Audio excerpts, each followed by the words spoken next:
So we're gonna talk about Schengen visa today. If you're someone who is new to the channel, consider subscribing. My name is Sumandra and I keep on uploading a lot of videos about travel, tips, tricks, hacks and a lot of stuff. So yeah, consider subscribing. Now Schengen visa is one of the most prestigious visa you can have after the US visa. Now I absolutely hate the system of how they restrict the visa to just the timeline or the validity of your travel dates. So let's say if I want to travel to Norway for like 15 days, they're going to give me visa for just that 15 or 20 days. I know that sucks because it costs a lot, it's not cheap, it's expensive, and the process is again long as well. And this Schengen visa isn't easy as well. I was just going through report of 2019, they had total of somewhere around 16 million application of Schengen visas, and out of those 16 million, they've rejected like 1.59. That's like 10% of rejection ratio. So just make sure when you're trying to apply for a Schengen visa, your documents, financial documents, everything is always up to date. And this Schengen visa is extremely useful. I mean, Europe has like more than 30 countries, I guess, and with this Schengen visa, you can enter to more than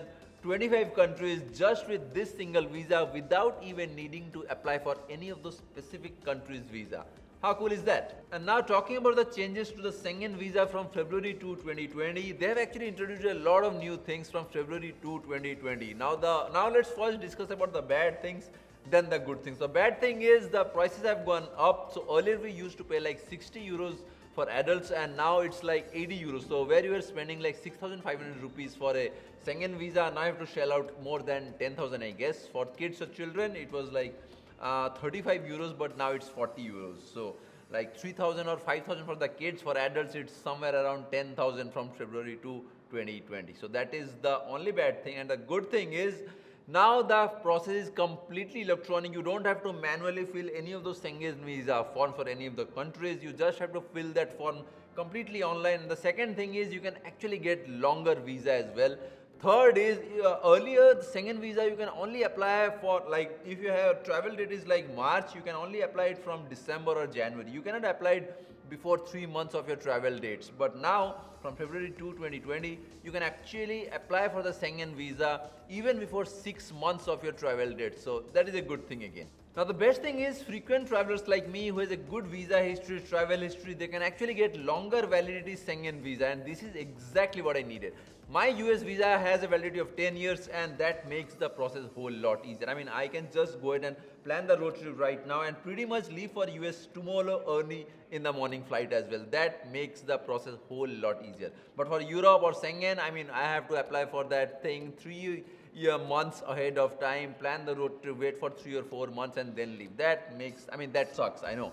But once we have this visa, I can just go ahead and plan the road trips and leave pretty much next day as well. That is what I always needed.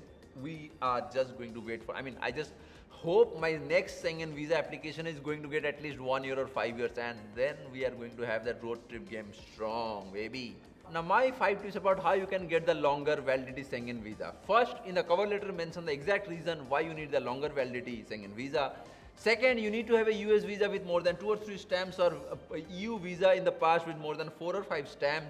Your financial records needs to be good, your travel record needs to be good and frequent, and fifth, you need to be a married guy. So I guess that should be more than enough, pretty much more than enough for them to actually grant you a longer visa. I mean, I just think so, and that's exactly the idea or trick which I'm going to apply in my next EU visa application. I just hope I'm going to get maybe 5 years visa. So that's all about Schengen visa and the new rules of Schengen visa in 2020 and how you can apply for the longer validity Schengen visa. And if your Schengen visa has ever been rejected, let me know the reasons below in the comments so I can actually know, and I would love to know and we can discuss. So let me know if you have got any more questions, and smash the subscribe button if you haven't done it yet, and don't forget to click on the bell icon to stay updated.